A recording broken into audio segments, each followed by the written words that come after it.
দুনিয়া সুখের জায়গা না। দুনিয়াতে আল্লাহ সুখ রাখে নাই নাই নাই। এই কারণে পুরো মজলিসের ভিতরে একজনও বলতে পারবে না আই এম হ্যাপি। একজন আছে বলবে আমি হ্যাপি, একজনও বলতে পারবে না আমি সুখী। সবাই অসুখী, দিলটা দুঃখে ভরা, পুরা দিলে দুঃখ আর দুঃখ। সুখ রাখছে আল্লাহ জান্নাতে। হযরত মুসা আলাইহিস সালাম যেতেছিলেন, তো পথে মধ্যে এক লোকের সাথে সাক্ষাৎ। মুসা নবীকে বললেন যান কই? বলে তুর পর্বতে আল্লাহর সাথে সাক্ষাতে। লোক বলে আমার জন্য একটু বইলেন, আল্লাহ যাতে সুখ দেয়। আল্লাহ যাতে কি দেয়? কি দেয়? আল্লাহ যাতে সুখ দেয়। সুখের বড় অভাব। মুসা আল্লাহর কাছে গেছেন, বলছেন আল্লাহ সুখ দেন। আল্লাহ বলেন যা সুখ দিয়ে দিলাম, যা দিলাম। মুসা আলাইহিস সালাম বড় খুশি হয়েছে। সুখের সংবাদটা একটু শোনাই দেই। আসছে আয়েশা দেখে পাহাড়ের পদদেশে যার জন্য দোয়া করছে সে ময়ূরা উপর হয়ে পড়ে আছে, ময়ূরা উপর হয়ে পড়ে আছে। মুসা আলাইহিস সালাম অবাক হয়ে গেছে, আল্লাহর কাছে তো আল্লাহ বললেন কি হলো কি? বললেন তো সুখ দিবেন, তো মাইরা লাইলেন। আল্লাহ বলে শোন শোন মুসা, ও তো সুখ চাইছে, আমি আল্লাহ ওরে স্থায়ী সুখ দিছি, অস্থায়ী না। দুনিয়াতে সুখ দিলে আবার দুঃখ আসতো। কবির কথাই সত্য, কবি সুখায় কবি দুখায়, ইহি কা নাম দুনিয়া হয়, अभी किया है कभी किया है, यही दुनिया बदलती है। दुनिया কখনো সুখ কখনো দুঃখ। হৃদয় আপনার সুখও স্থায়ী না, দুঃখও স্থায়ী না। আল্লাহ বলেন ওরে চির সুখের জান্নাত দিয়ে দিলাম, যেখানে দুঃখ কোনোদিন তার নিকটে আসবে না। আমরা তো আজ দুনিয়া পাইয়া আখিরাত ভুলে গেছি। হায় হায় হায়, দুনিয়া বড় স্বার্থপর। দুনিয়া কারো আপন না, কারো আপন না। আমরা চিনি না দুনিয়া, আমরা জানি না দুনিয়া সম্পর্কে। আজও এক ঘটনা যখন মনে পড়ে, আজও নীরবে কাঁদতে বাধ্য হই। আজও ওই ঘটনা আমাকে কাঁদায়। যখনই মনে পড়ে তো নীরবেই কাঁদি, নিজের মনকেই বুঝাই কোন দুনিয়াতে আসলাম, দুনিয়া পাইলাম তো পাইলাম। আমি তখন ছাত্র, যখন ছাত্র জমানায় ছিলাম, আমাদের উস্তাদ মুহতারাম শোনান, রাত 2টা বাজে লোক একজন আসছে, মাদ্রাসার দরজায় খটখট শুরু করে দিছে। হুজুর দরজা খুলছেন, এত রাত কেন আসলেন? বলে হুজুর আব্বা নাই, আব্বা নাই, আব্বা মারা গেছে, কি করতে হবে? বলে কাফন দাফনের ব্যবস্থা করেন। কনকনে শীতের দিন ছিল। হুজুর বললেন এই সময় তো পারা যাবে না, তাছাড়া জানাজায় তো মানুষও হবে না। কনকনে শীত, রাত 2টা বাজে, কে কবর করবে, কে দাফন কাফনের ব্যবস্থা করবে? লোকও তো হবে না। ছেলেদের জবাব ছিল শুনেন, এত লোকের কি দরকার? আমরা 5 ভাই আছি, 5 ভাই থাকবো, আপনি থাকবেন, তাতেই হবে, তাতেই হবে। হুজুর বলছেন সম্ভব না, চলে যান সকালে। বেচারা কি করবে? চলে গেছে। যখন চলে গেছে তো বাড়িতে গিয়ে পরামর্শ করছে, জানাজার তো ব্যবস্থা হয় না, কি করব?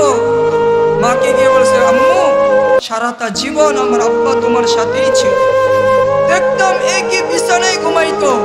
আব্বা কোথায় গেলে তুমি ঘুমাইতে না, আবার তুমি কোথায় গেলে আব্বু ঘুমাইতে না। সারা জীবন তো বাপকে নিয়েই কাটিয়ে দিলে, আজকের রাতটা অন্তত পক্ষে তোমার সাথে তোমার বিছানায় রাখো, তোমার রুমে রাখো। মা বলতেছিল শোন, সারা জীবন তো আমার রুমে রাখলাম, আজকে অন্তত পক্ষে জীবনের সর্বশেষ দিন তোমাদের রুমে রাখো। আমার বিবি বলতেছিল আমার রুমে না, তোমাদের রুমে রাখো। সন্তান বলতেছিল মা তোমার রুমেই রাখো না, বলে না তোমাদের রুমে রাখো। ছেলেরা বলতেছিল বড় ছেলে আমার রুমে পারবো না, কেন? ভয় লাগে। ছোট ছেলে তুমি? বলে ভয় লাগে। তৃতীয় ভয়, চতুর্থ ভয়, পঞ্চম ভয়, 5 ছেলে একই কথা, আমাদের ভয়, বাবাকে আমাদের রুমে রাখতে পারবে কি করার? বলে এটা ঘরে ঢুকানোর দরকার নাই। 5 তলা বিল্ডিং ছিল। আজও যখন ঢাকায় যাই বিল্ডিং চোখের সামনে পড়ে, আর মনে পড়েও পড়ে, আজও চোখের নজরের সামনে পড়ে।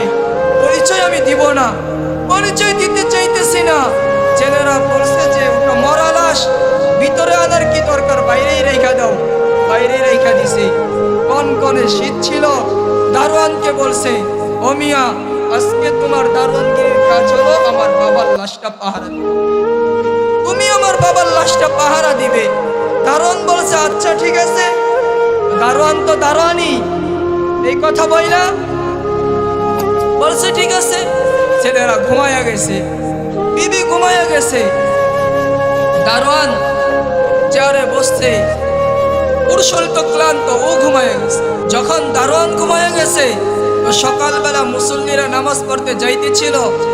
ও ঢাকা শহর তো পুকুর কম না, রাস্তার পাশেই ছিল তার বাড়ি। তো শহরে তার বাড়ি রাস্তার পাশেই। দারোয়ান ঘুমাইয়াছিল। সকালবেলা মুসল্লিরা নামাজ পড়ে যাইতেছিল। তো নামাজ যখন পড়ে যাইতেছে, তো দেখে মানুষের পাঞ্জা, হাতের পাঞ্জা নিয়ে কুকুর খেলামেলা করতেছে। কি নিয়া? মানুষের হাতের এই পাঞ্জা ওটা নিয়ে খেলামেলা করতেছে। সবাই অবাক হয়ে গেছে, কি মানুষের হাতের পাঞ্জা আসলো কোত্থেকে? খবর নিয়ে দেখি, ও যাইতে যাইতে খবর পাইছে ও বাড়িতে 5 তলাওয়ালা বিল্ডিং এর মালিক ও মারা গেছে। গিয়ে দেখে দারোয়ান গেট খোলা ছিল। দারোয়ান নাকটাই না ঘুমাইতেছে। লাশ যেটা ছিল মুর্দারের, পুরা লাশ কুকুর কামড়ায়া শরীরকে ছিন্ন বিচ্ছিন্ন করে ফেলছে। শরীরের ভিতরে কোনো কাপড় ছিল না, হাত তো কাইটে নিয়েই গেছে, রক্ত পড়তেছিল, ঝরতেছিল। লোকজন জাগ্রত করছে দারোয়ানকে। দারোয়ান দেখা অবাক হয়ে গেছে, ছেলেদেরকে খবর দিছে। ছেলেরা নাইমা আইসা দেখে, বাবার এটা হলো দুনিয়া। আমি কেমনে যে আপনাদেরকে বুঝাবো বাবা, এটা হলো দুনিয়া। যে বিবি স্বামী ছাড়া থাকতে পারতো না, আজ তো বাড়িও তার, গাড়িও তার, জায়গাও তার, কিন্তু তার ঘরে তার জায়গা নাই। তার বিবির কাছে তার দাম নাই, সন্তানের কাছে তার দাম নাই, কারো কাছে তার দাম নাই। জানাজার নামাজ যদি দেয় 10টায়, 5 মিনিট লেট হইতে পারে না, আগেই বলে হুজুর তাড়াতাড়ি পড়ান। কেন? 10টায় টাইম, 10টায় টাইম। 9টা 55 বলে তাড়াতাড়ি করেন, জানাজা শেষ করেন। কেন? কয় আমি ব্যস্ত। আমি ছেলে ব্যস্ত, মেয়ে ব্যস্ত, সবাই ব্যস্ত, কেউ সময় দিতে চায় না, বন্ধু বান্ধব বলে ব্যস্ত। এটা হলো দুনিয়া। দুনিয়া বড় স্বার্থপর।